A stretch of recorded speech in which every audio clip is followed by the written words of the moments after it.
Hello, everyone, and welcome to Module 3 of our summer capstone training. For this one, we'll be looking at the capstone product.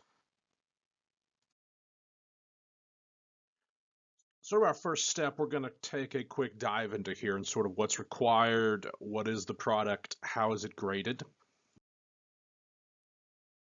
To understand, I think, at full depth what the capstone product is, I think we have to take a look at this here. This is something I'm breaking one of my own rules here. You should never let your students do. I've copied and pasted a section of text from a Microsoft Word document directly onto a PowerPoint slide. I, however, have done this for a reason. This right here is all the manual gives us about the capstone product directly itself. We get this opening paragraph that gives us a non-comprehensive list of some ideas the product could be. You have more options and ideas in the resource folder on Schoology, and it gives us the 3 bullet points requirements that has to be created by the student, either tangible or programmable, and related to their overall theme. That's it. Unlike the paper, there's not pages of rules. There's not very specific requirements in a long list like we get with the presentation. This is it, and that has always told me that the design behind Senior Capstone is that this is a place for student creativity to take off. You are going to have as many different types of products as you have personalities in a particular classroom. And it is really a place where students can begin to make this really their own. And so we're kind of going to look through some different ways at sort of to facilitate products, types of products, and solving particular problems that are common with products. The manual does give us this one part about group projects, and this is a reminder that group projects are with teacher discretion generally allowed. Just a reminder of this, if a student chooses the option, they have to document their role and participate in a collaborative effort. Students cannot just tack themselves onto someone else's product. It has to be something that they're all working on together. I would, however, suggest that well done group projects are some of the most rewarding products that I have seen in Senior Capstone. You're about to see a few examples, but it is something that has to be watched. But it is a place somewhere sometimes for students who have a skill, but that skill itself isn't an entire project in of itself. Instead, it could combine with other skills to create something larger than one student could do by themselves. We'll see a few examples. The manual also gives us this. This is from the rubric. The rubric for the capstone product, very general, unlike some of the other rubrics. It has these 4 dimensions that the capstone product must meet, and I've given you the column from the mastered, what a student needs to receive full credit for the capstone product. But you see it emphasizes new skills and having a purpose, its connection to the overall topic, and its general planning.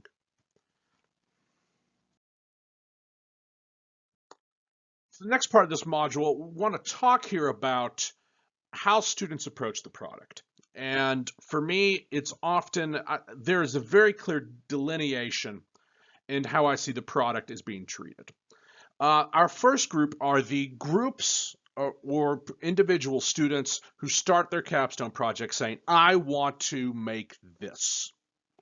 I have an end goal, and it's this. I want to make this. I want to build this. I want to experience this. I want to design this. And everything that comes out of that product will fill in the rest of my capstone project. I'll do research related to what I'm going to build. I will reflect based on my buildings of these things. My hours will be connected with my building and experience of creating this product. That is product leading to topic, which is sort of how I talk about that. We see it somewhat with some of our business academy students. They want to create a business and a business plan, and everything will come out of that. We see with our engineering students, they want to build things. Everything is going to come out of that. We see it with some of our art students. They want to make this, and everything is going to grow out of that. For me, though, I think that is 1/4 of my students or less. I know some of my fellow teachers who work in more engineering type academies and some business academies tell me they have a larger percentage of those. I teach mostly in a health academy, and a lot of our capstone projects come in the second level. And this is where I think a lot of students sometimes struggle with the capstone product. The student enters with a topic that they want to know about, they want to become an expert about, a perhaps very worthy topic, something that meets their curiosity, but they don't know entirely what's going to be the product outcome of that. These students have a perhaps strong beginning, but they do not necessarily have an end in mind. For example, it is very interested for my students, for example, interested in nursing to come in and say, hey, I want to do something related to cancer. It's been in the family. I want to do something related to animal abuse. Sometimes they're in our social health pathways. They want to do something related to social working. They want to study a particular disease. And it's often very worthy things that the students can become experts about. They may do some very high quality research. It may end up with a paper, but the end of it is sometimes hard for them to grasp. I'm going to go learn all this about some specialty in nursing. What is my product? I'm going to go learn about animal abuse. What is the product? I want to study bullying. What is the product? I want to look at racial discrimination. What is the product? And for students with sort of those sort of entry points, the capstone product can be a difficult place. And that's sort of what we're going to kind of jump into here today. But let's look at that first examples. What are some examples we've had of how products can drive a topic?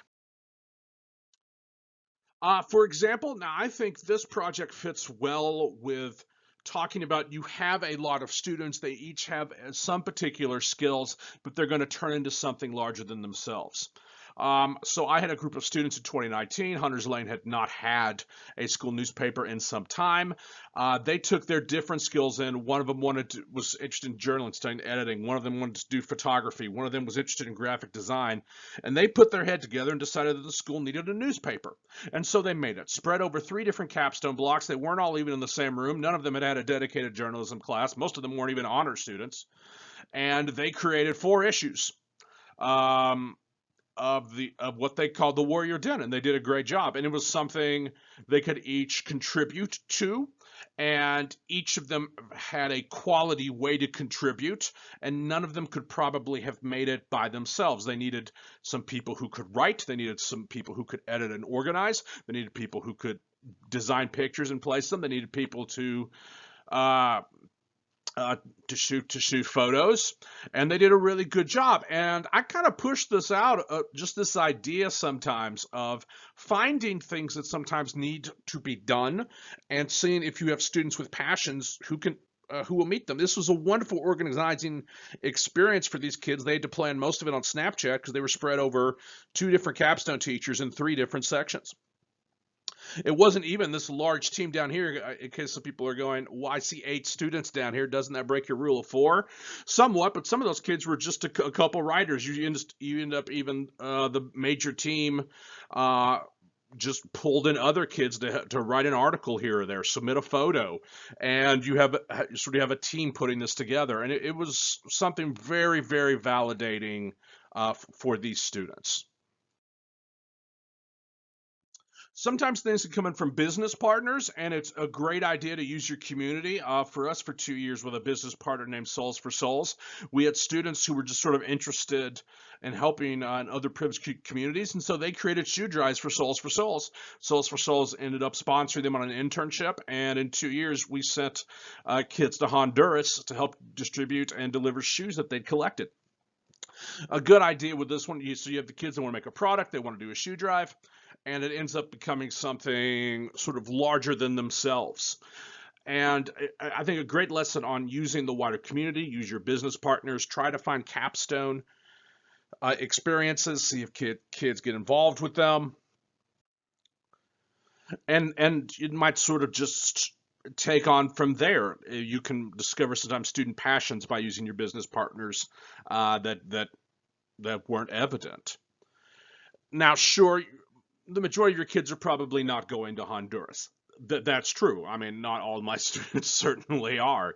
Um, Many of them are just trying to do things in their lives around them. But I think it's that idea of use your connections outside to try to find really meaningful things to do, and tell your business partners about this. Sure, lots of business partners can send a speaker, but have a kid do an internship, a capstone internship for them a while. I mean, it'll change their life. It changed all 6 of these kids' lives who were highly involved in this.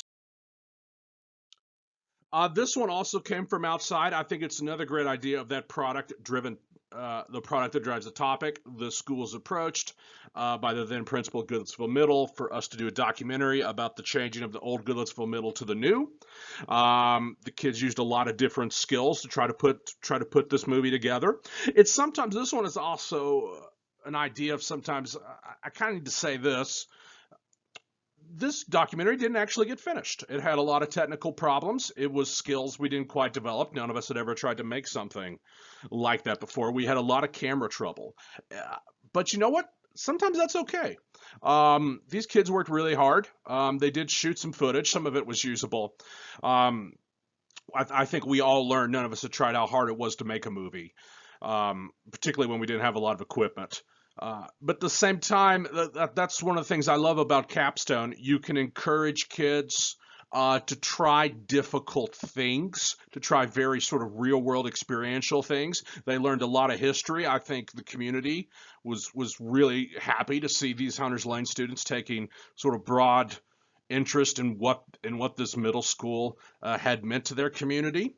And sometimes we just gotta sometimes if you do really authentic things with kids, it's not always going to work out perfectly. You may not be able to splice all the video together in the final piece. Not all the interviews might happen. People, your target audience might change their mind about certain things. But that's okay. Well, Capstone's for trying tough stuff. Sometimes the journey's cool, even if you don't always get to the. But let's look at kind of the examples on the other way. Product. Here is a great example, I think, of a type of product that um, didn't come till much later in sort of the stage after the students had already had a topic. So I had 2 students who were very interested in child development. They did some research on it, some very good research.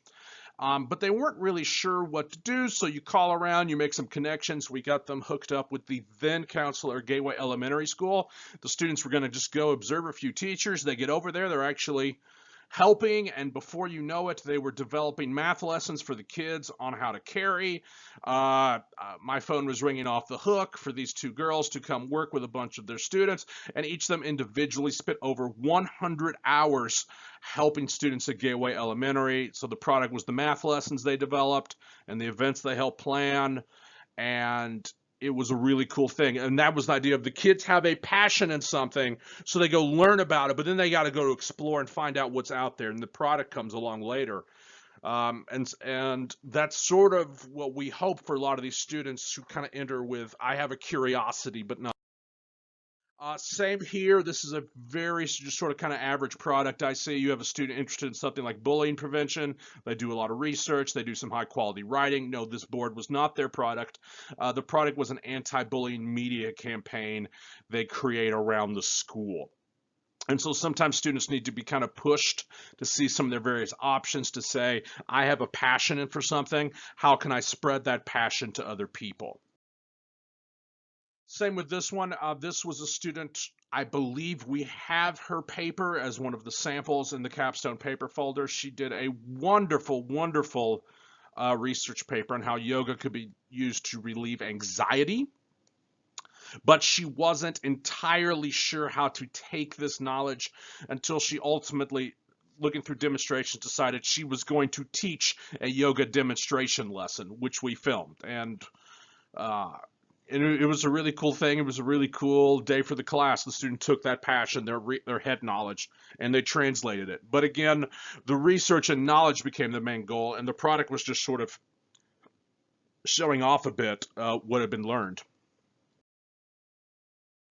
We also see this again. This student, Liz, she was really interested in art history. She did a wonderful paper on it. Her product came about far later when she decided she wanted to create an original mural. We have the tree growing out of a book. It was went through a lot of stages. It wasn't the goal when we started, but finding something uh, with her general art topic that connected with it, and she comes out with a pretty cool project. Good paper, good mural. So sort of looking at all this, it's sort of worth thinking about what will this look like for my kids? Because you can end up with a lot of students doing a lot of different things, and it's worth thinking about if this is your first time with Capstone. Where exactly in your classroom are you going to have the product? Are you going to have kids doing products all year? Is it going to be something done at the start of the year? Is it going to be something done in the third quarter? Are you going to have, in my classroom, you have kids on different timelines. Your fall semester, you're either developing your product or getting a lot of hours, or you're doing research. Sometimes I get a little hybrid between the two, but that's usually what it looks like, and a lot of teachers tell me they do very similar things. But we're thinking about is, what spaces do you have? What resources do you have? What opportunities can you let kids know are available to get them working on substantially authentic products? But let's look at some common scenarios, and we're going to look at two of them. So we have our student Justin. He's done a great paper on civil rights.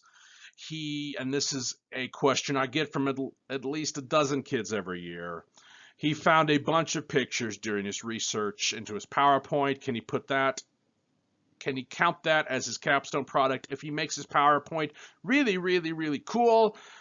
Well, the answer is no, he can't, because remember, it has to be original and made by the student according to the rubric. Putting pictures that aren't yours into a PowerPoint is not creating something original to you. Now, so how do we help the kid, though? Well, so if he's done a paper that's such high quality, and he's making a PowerPoint anyway, can we make something else that goes along with him that helps translate this knowledge? Um, I mean, if he's already putting pictures at things, I mean, is there some sort of larger media display he could create that he could highlight and label around the school for display about what he's learned? Could he turn it into a lesson that could be taught in a U.S. history class with notes and an activity and a presentation so that other else people would be benefited of that knowledge? Could he create a video or website about his learning? Could he create a social media campaign around it? Uh, if he has all this high quality research, what can we do to give him a voice to give it to a larger area? And I think you'd want to help the student kind of brainstorm those sorts of topics.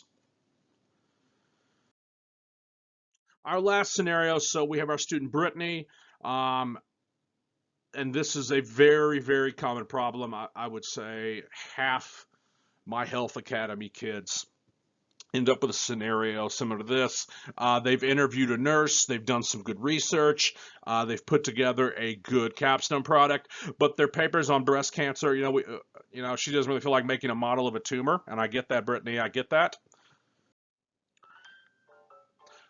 So what do we do to help Brittany here? What would we advise her about it? So again, I think you have students who have a lot of good information. How do you get that information out more broadly? So she has a brochure. Now, the rules in our capstone product list that's in the resource folder say a brochure is not itself good enough. Maybe she has the piece of something. Okay, Brittany, you've made a single brochure. What are we going to do with this? You've handed me brochures. Like, do we want to get some information out about breast cancer? Okay, let's talk about how we can do that.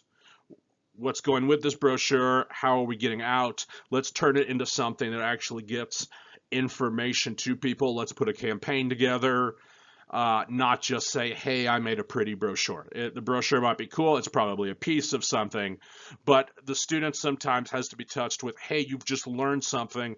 This is authentic. Let's find a way to get your voice heard. Let's find a way to get this out. And so sometimes we have to get the students to think about sort of larger scopes for what they want to do. And honestly, that's what we're here for as teachers. The kids are used to making something just for class, to present to a teacher or a very small group of people. Getting them to think about a larger arena for what they want to do. That's part of Capstone. We'll talk a little more about products as they come up in other modules. There's some more problem solving left to be had, but this right here is the end of Module 3. You can proceed to the final assessment. Again, we got more research folders on Schoology. We have the Capstone Schoology group. Be sure to join, and Michelle and I are also reachable by email. Happy product designing.